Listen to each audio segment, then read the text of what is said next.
What's up guys, it is Saintsfan and welcome to another GTA 5 Finance and Felony DLC video. Today, I'm going to be answering and explaining the whole CEO system. It's pretty complicated, there's a lot of moving parts and there's a lot to deal with, and I can understand if not everyone understands fully how it works. So hopefully this video will help you understand how it works, how to make money the most efficient way, and what some of the features that have been included with this update mean.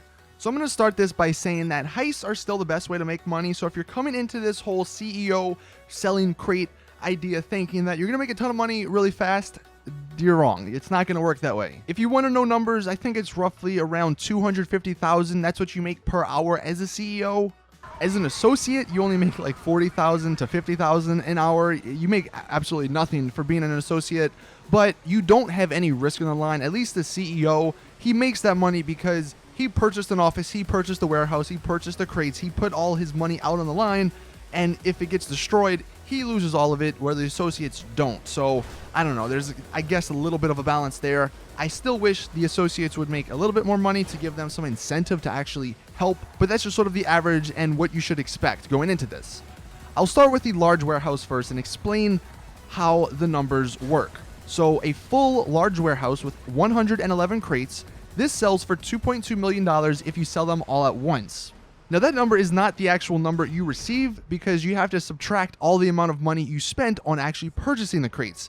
And if you purchase the crates 3 at a time, that's roughly $666,000. So you're gonna have to subtract that number from the 2.2 million, which gives you roughly 1.5 million. If you purchase crates 2 at a time, that's gonna equate to roughly $1.7 million. That's what you get in the end. And then if you purchase crates 1 at a time, you do get more money. You get around $2 million, but this one is going to take the longest. So you kind of have to determine whether or not you want more money or you want to get done quicker.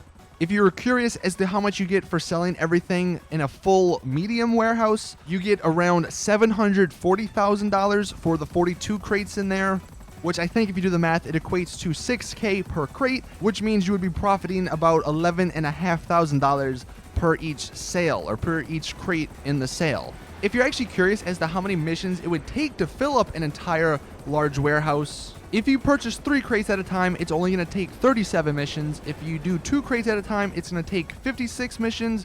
And if you do 1 crate at a time, it's obviously going to take 111 missions. So again, going back, you're just going to have to determine whether or not you want more money or want to get it done quicker. And this is all assuming that everything is perfect, you don't get blown up by jets, and you don't lose any money by getting the crates destroyed. Now the interesting part is what comes next, the special cargo. I'm sure if you've been playing, you may have seen some of this, you may have even had to acquire some of this. I don't think there's an actual way to acquire it, I think it's just random, but the special cargo actually can be sold for a lot more money than the regular cargo. Here are some pictures from one of my followers on Twitter. His name's Walker. He has been playing a lot and he came across these few special items. We have a golden minigun, and this one he told me sells for around 115,000. There was another one he got that is the Sasquatch pelt, which he said sold for $105,000, and you can actually see what that looks like from this screenshot. It'll say all special items on the right, and it'll say sell for whatever the price may be. What's crazy about these special cargoes is the number it appears that you sell it for can fluctuate. Some people, I've gotten reports that they got a special cargo that sold for like $700,000 and $800,000. I'm sure it was pretty hard to get, but that's a lot of money that you get in return. Also, I'll put this picture on the screen. According to what it says in the top left there, it says you earned an additional high demand cash bonus for selling special cargo in a session with rival players.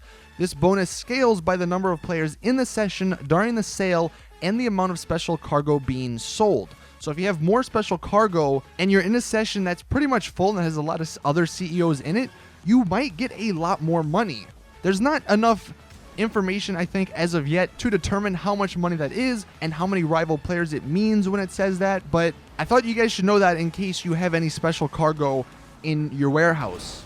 That is it with the video though. Hopefully this helped you guys a little bit. Hopefully it broke down the CEO system and explained what to do. So like in conclusion, just going over the numbers in a perfect world, You're going to get roughly $1.5 million from a large warehouse if you purchase the crates 3 at a time, and I think that equates to roughly like 6-ish hours of gameplay. Like I mentioned at the beginning, it's still not as good as Heists, but it's a little bit different. Honestly, I think it's a little bit more exciting, but like if you get into a lobby without jet griefers, it's a lot more fun than Heists, but there's just a lot that needs to go right for it to be an enjoyable experience. Anyway, if you guys have any questions, let me know in the comment section. See you guys in the next video, and as always, it's your boy Saintsfan. I'm out. Peace.